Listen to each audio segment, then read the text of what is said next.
A ver, vamos a meternos en un tema complejo pero fascinante. ¿Cómo es posible que un país entero, una nación, pueda entrar en bancarrota? Hoy vamos a desentrañar ese círculo vicioso de la deuda que puede arrastrar a la economía a una espiral de la que es muy difícil salir. La pregunta suena simple, ¿no? ¿Cómo quiebra un país? Pero la respuesta, bueno, la respuesta nos revela un sistema financiero mucho, pero mucho más frágil y conectado de lo que nos podríamos imaginar.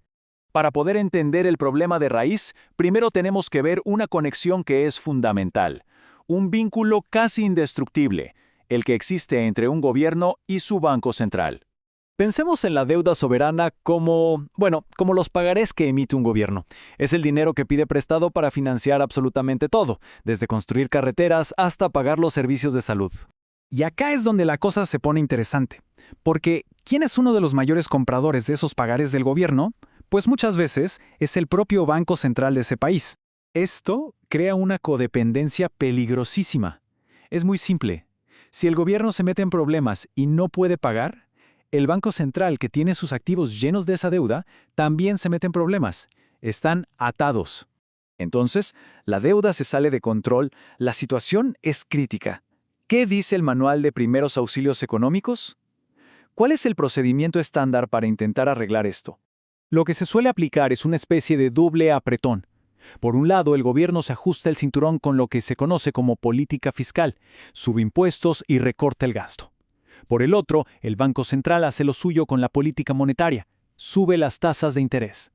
Y uno se preguntará, ¿por qué subir las tasas? Bueno, es una jugada defensiva del Banco Central.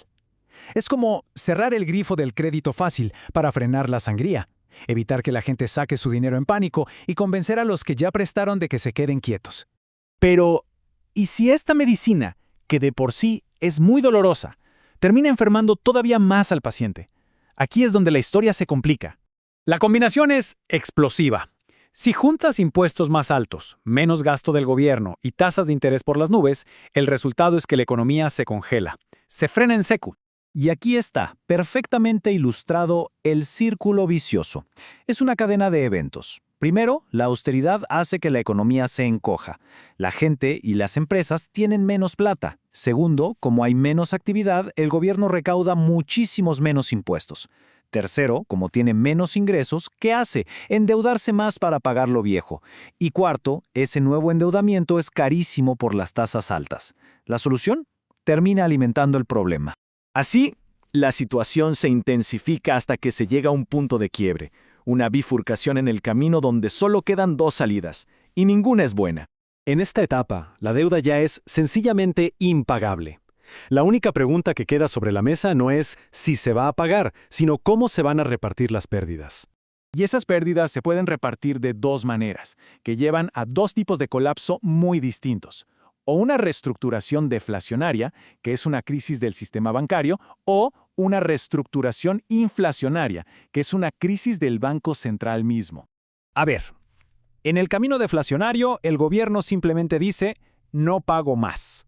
El problema, que los principales acreedores eran los bancos.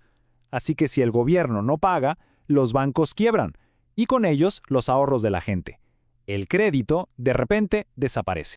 El otro camino, el inflacionario, es todavía más radical. Aquí el default es tan gigantesco que no solo se lleva puestos a los bancos, sino que quiebra al propio Banco Central.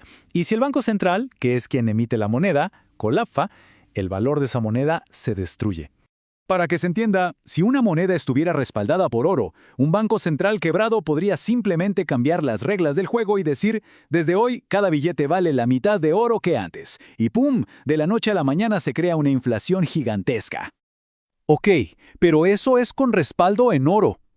¿Qué pasa con el dinero de hoy, la moneda fiat, que no es convertible y se basa únicamente en la confianza? Pues la lógica en el fondo es la misma. El valor de esa moneda está atado a los activos que tiene el Banco Central.